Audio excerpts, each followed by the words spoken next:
9वीं सदी का भारत, जब दक्षिण की धरती पर साम्राज्य उठ रहे थे और गिर रहे थे।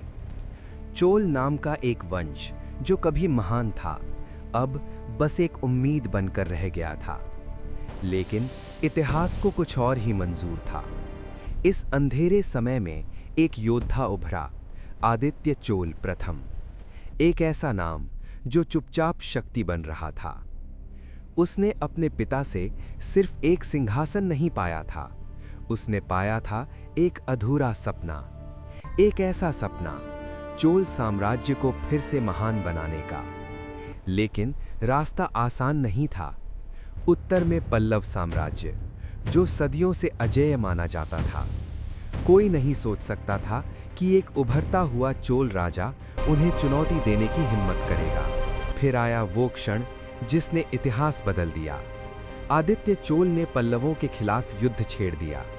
ये सिर्फ जमीन के लिए नहीं था, ये पहचान के लिए था, अस्तित्व के लिए था। और फिर वो हुआ जो किसी ने सोचा भी नहीं था। आदित्य चोल ने पल्लवों को पराजित कर दिया। उस एक जीत ने चोलों को सिर्फ विजय नहीं दी, उसने उन्हें शक्ति दी, सम्मान दिया और एक नया भविष्य दिया। अब चोल साम्राज्य सिर्फ जीवित नहीं था, वो विस्तार कर रहा था।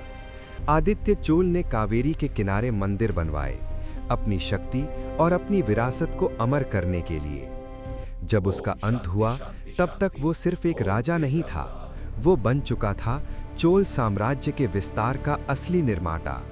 एक ऐसा शासक जिसने आने वाले स्वर्ण युग की नींव रखी। क्योंकि कभी-कभी इतिहास को बदलने के लिए शोर नहीं, सिर्फ एक शक्तिशाली छाया ही काफी होती है। और आदित्य चोल वही छाया था जिसने एक साम्राज्य को अमर बना दिया।